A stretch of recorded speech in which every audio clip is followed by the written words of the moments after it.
Chapter 20, Section 7, Resistance to Slavery. Despite the efforts of slaveholders to crush their spirits, slaves found countless ways to resist slavery.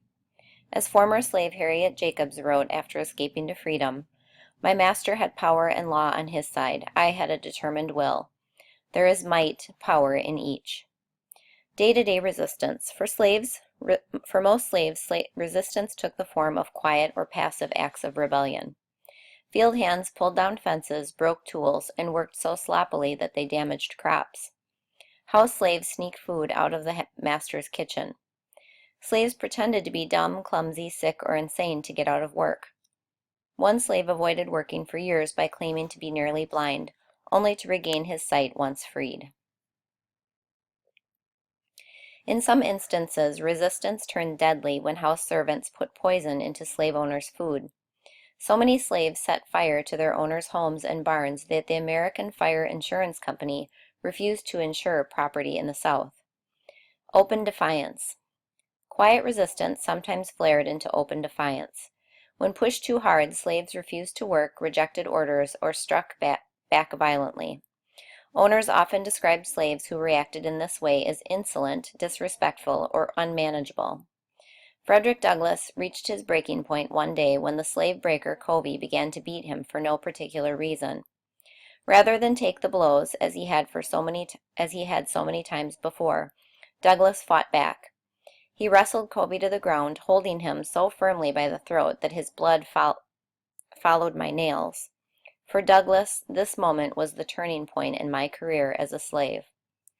My long-crushed spirit rose, cowardice departed, bold defiance took its place, and I now resolved that, however long I might remain a slave in this form, the day had passed when I could be a slave in fact.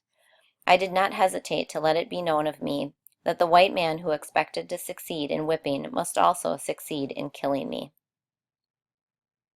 Covey knew this and never laid a hand on Douglass again. Running away. Some slaves tried to escape by running away to freedom in the North. The risks were enormous. Slaveholders hired professional slave catchers and their packs of bloodhounds to hunt down runaway slaves. If caught, a runaway risked being mauled by dogs, brutally whipped, or even killed. Still, Douglass and countless other slaves took the risk. Slaves found many ways to escape bondage.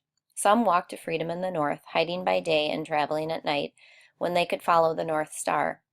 Others traveled north by boat or train, using forged identity cards and clever disguises to get past watchful slave patrols. A few runaways mailed themselves to freedom in boxes or coffins. Thousands of runaways escaped to free states and to Canada with the help of the Underground Railroad, a secret network of free blacks and sympathetic whites. The members of the Underground Railroad provided transportation and safe houses where runaways could hide.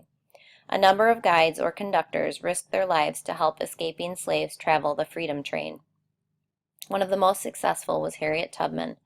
Having escaped slavery herself, Tubman courageously returned to the South approximately 20 times between 1850 and 1860, guiding more than 300 men, women, and children to freedom. Rebellion. At times, resistance erupted into violent rebellion. Slave revolts occurred in cities or on plantations and even on ships at sea. Fear of slave uprisings haunted slaveholders. Planters, wrote one visitor to the South, never lie down to sleep without loaded pistols at their sides. In 1822, authorities in Charleston, South Carolina, learned that Denmark Vesey, a free black, was preparing to lead a sizable revolt of slaves. Vesey, along with more than 30 slaves, was arrested and hanged. 9 years later, in 1831, a slave named Nat Turner led a bloody uprising in Virginia. In what became known as Nat Turner's Rebellion, Turner and his followers set out to kill every white person they could find. Armed with axes and guns, they killed at least 57 people over a period of 2 days. Vesey's and Turner's rebellions panicked white Southerners. In response, Southern states passed strict slave codes that tightened owners' control of their slaves and provided for harsher punishment of slaves by authorities. As one frightened Virginia remarked, "A Nat Turner might be in any family."